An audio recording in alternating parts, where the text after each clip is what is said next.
हरिओम श्री गणेशाय नमः। बोल कृष्ण भगवान की जय। ओम नमो भगवते वासुदेवाय। ओम श्री परमात्मने नमः। श्रीमद् भगवत गीता तीसरा अध्याय। इस पर अर्जुन ने प्रश्न किया कि हे जनार्दन, यदि कर्मों की अपेक्षा ज्ञान आपके श्रेष्ठ मान्य है तो फिर हे केशव मुझे भयंकर कर्म में क्यों लगाते हैं तथा आप मिले हुए से वचन से मेरी बुद्धि को मोहित सी करते हैं। इसलिए उस एक बात को निश्चय करके कहिए कि जिससे मैं कल्याण को प्राप्त हूँ। इस प्रकार अर्जुन के पूछने पर भगवान श्री कृष्ण महाराज बोले, हे निष्पाप अर्जुन, इस लोक में दो प्रकार की निष्ठा मेरे द्वारा पहले कही गई है। ज्ञानियों की ज्ञान योग से और योगियों की निष्काम कर्म योग से, परंतु किसी भी मार्ग के अनुसार कर्मों को स्वरूप से त्यागने की आवश्यकता नहीं है, क्योंकि मनुष्य ना तो कर्मों के ना करने से निष्कर्मता को प्राप्त होता है और ना कर्मों को त्यागने मात्र से भगवत साक्षात्कार रूप सिद्धि को प्राप्त होता है, तथा सर्वथा कर्मों का स्वरूप से त्याग हो भी नहीं सकता, क्योंकि कोई भी पुरुष किसी काल में क्षण मात्र भी बिना कर्म किए नहीं रहता है। निस्संदेह सभी पुरुष प्रकृति से उत्पन्न हुए गुणों द्वारा परवश हुए कर्म करते हैं। इसलिए जो मूढ़ बुद्धि पुरुष कर्मेंद्रियों को हठ से रोककर इंद्रियों के भोगों को मन से चिंतन करता रहता है, वह मिथ्याचारी अर्थात दंभी कहा जाता है। और हे अर्जुन, जो पुरुष मन से इंद्रियों को वश में करके अनासक्त हुआ कर्म इंद्रियों से कर्म योग का आचरण करता है, वह श्रेष्ठ है। इसलिए तू शास्त्र विधि से नियत किए हुए स्वधर्म रूप कर्म को कर, क्योंकि कर्म ना करने की अपेक्षा कर्म करना श्रेष्ठ है, तथा कर्म ना करने से तेरा शरीर निर्वाह भी नहीं सिद्ध होगा। हे अर्जुन, बंधन के भय से भी कर्मों का त्याग करना योग्य नहीं है, क्योंकि यज्ञ अर्थात विष्णु के निमित्त किए हुए कर्म के सिवा अन्य कर्म में लगा हुआ ही यह मनुष्य कर्मों द्वारा बंधता है। इसलिए हे अर्जुन, आसक्ति से रहित हुआ उस परमेश्वर के निमित्त कर्म का भली प्रकार आचरण कर। कर्म ना करने से तू पाप को भी प्राप्त होगा, क्योंकि प्रजापति ब्रह्मा ने कल्प के आदि में यज्ञ सहित प्रजा को रचकर कहा कि इस यज्ञ द्वारा तुम लोग बुद्धि वृद्धि को प्राप्त हो, और यह यज्ञ तुम लोगों को इच्छित कामनाओं के देने वाला होवे, तथा तुम लोग इस यज्ञ द्वारा देवताओं की उन्नति करो और वे देवता लोग तुम लोगों की उन्नति करें। इस प्रकार आपस में कर्तव्य समझकर उन्नति करते हुए परम कल्याण को प्राप्त होवोगे, तथा यज्ञ द्वारा बढ़ाए हुए देवता लोग तुम्हारे लिए बिना मांगे ही प्रिय भोगों को देंगे।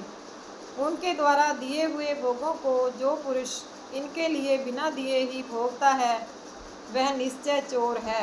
कारण कि यज्ञ से शेष बचे हुए अन्न को खाने वाले श्रेष्ठ पुरुष सब पापों से छूटते हैं, और जो पापी लोग अपने शरीर पोषण के लिए ही पकाते हैं, वे तो पाप को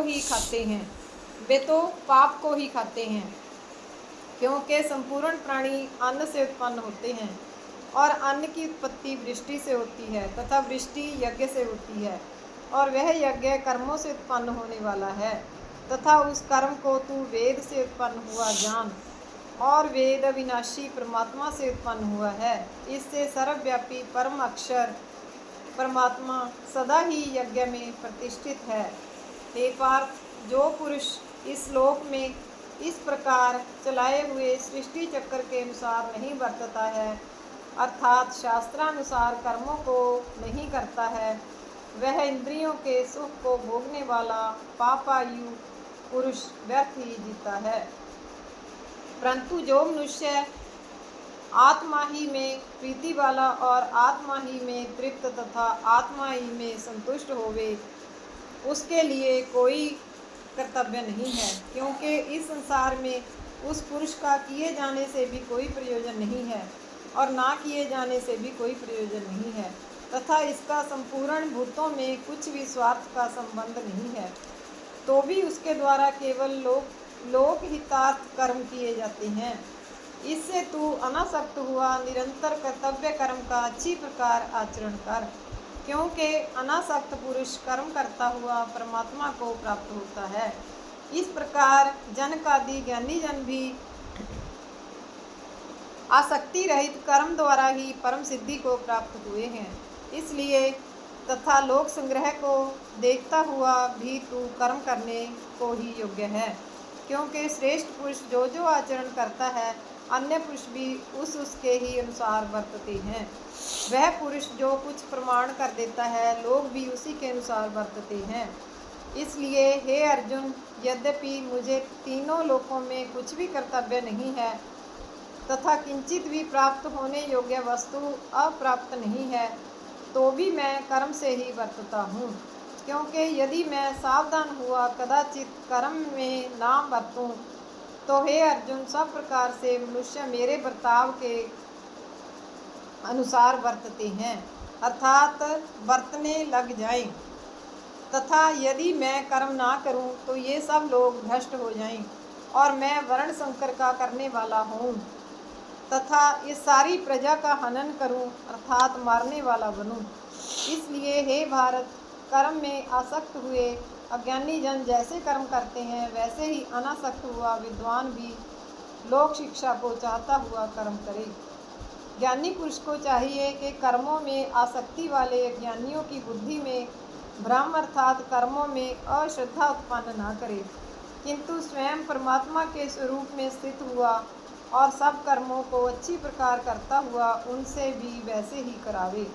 हे अर्जुन, वास्तव में संपूर्ण कर्म प्रकृति के गुणों द्वारा किए हुए हैं, तो भी अहंकार से मोहित हुए अंतःकरण वाला पुरुष मैं करता हूँ ऐसे मान लेता है। परंतु हे महाबाहो, गुण विभाग और कर्म विभाग के तत्व को जानने वाला ज्ञानी पुरुष संपूर्ण गुणों में वर्तते हैं ऐसे मानकर नहीं आसक्त होता है, और प्रकृति के गुणों से मोहित हुए पुरुष गुण और कर्मों से आसक्त होते हैं।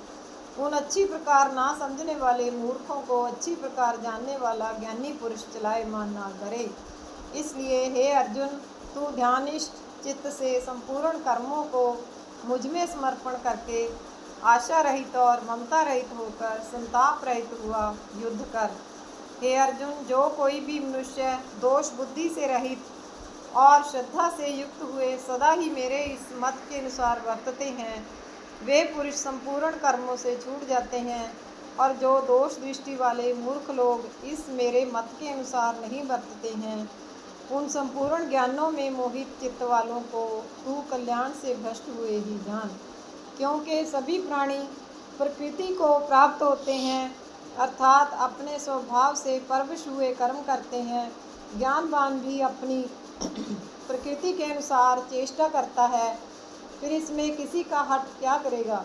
इसलिए मनुष्य को चाहिए कि इंद्रिय के अर्थ में अर्थात सभी इंद्रियों के भोगों में स्थित जो राग और द्वेष हैं, उन दोनों के वश में नहीं होवे, क्योंकि इसके वे दोनों ही कल्याण मार्ग में विघ्न करने वाले महान शत्रु हैं। इसलिए उन दोनों को जीतकर सावधान हुआ स्वधर्म का आचरण करे, क्योंकि अच्छी प्रकार आचरण किए हुए दूसरे के धर्म से गुण रहित भी अपना धर्म अति उत्तम है। अपने धर्म में मरना भी कल्याणकारक है और दूसरे का धर्म भय को देने वाला है। इस पर अर्जुन ने पूछा कि हे कृष्ण, फिर यह पुरुष बलात् लगाए हुए के सदृश ना चाहता हुआ भी किससे प्रेरा हुआ पाप का आचरण करता है। इस प्रकार अर्जुन के पूछने पर श्री कृष्ण महाराज बोले, हे अर्जुन, रजोगुण से उत्पन्न हुआ यह काम ही क्रोध है। यह ही महाअशन अर्थात अग्नि के सदृश भोगों से ना तृप्त होने वाला और बड़ा पापी है। इस विषय में इसको ही तू वैरी जान। जैसे धुएं से अग्नि और मल से दर्पण ढका जाता है तथा जैसे जेर से गर्भ ढका हुआ है, वैसे ही उस काम के द्वारा यह ज्ञान ढका हुआ है। और हे अर्जुन, इस अग्नि सदृश ना पूर्ण होने वाले काम रूप ज्ञानियों के नित्य वैरी से ज्ञान ढका हुआ है। इंद्रियां, मन और बुद्धि इस काम के वासस्थान कहे जाते हैं और यह काम इन मन, बुद्धि और इंद्रियों द्वारा ही ज्ञान को आच्छादित करके इस जीवात्मा को मोहित करता है। इसलिए हे अर्जुन, तू पहले इंद्रियों को वश में करके ज्ञान और विज्ञान के नाश करने वाले इस काम पापी को निश्चय पूर्वक मार। और यदि तू समझे कि इंद्रियों को रोककर काम रूप वैरी को मारने की मेरी शक्ति नहीं है, तो तेरी यह भूल है, क्योंकि इस शरीर से तो इंद्रियों को पर, श्रेष्ठ, बलवान और सूक्ष्म कहते हैं, और इंद्रियों से पर मन है, और मन से भी पर बुद्धि है, और जो बुद्धि से भी अत्यंत पर है वह आत्मा है। इस प्रकार बुद्धि से पर अर्थात सूक्ष्म तथा सब प्रकार बलवान और श्रेष्ठ अपने आत्मा को जानकर और बुद्धि के द्वारा मन को वश में करके, हे महाबाहो, अपनी शक्ति को समझकर इस दुर्जय काम रूप शत्रु को मार। इति श्रीमद्भगवत गीता रूपी उपनिषद एवं ब्रह्म विद्या तथा योग शास्त्र विषयक श्री कृष्ण और अर्जुन के संवाद में कर्म योग नामक तीसरा अध्याय। बोल कृष्ण भगवान की जय। श्री कृष्ण गोविंद हरे मुरारे, हे नाथ नारायण वासुदेव। श्री कृष्ण गोविंद हरे मुरारे, हे नाथ नारायण वासुदेव। श्री कृष्ण गोविंद हरे मुरारे, हे नाथ नारायण वासुदेव। ओम नमो भगवते वासुदेवाय, ओम नमो भगवते वासुदेवाय, ओम नमो भगवते वासुदेवाय। बोल कृष्ण भगवान की जय।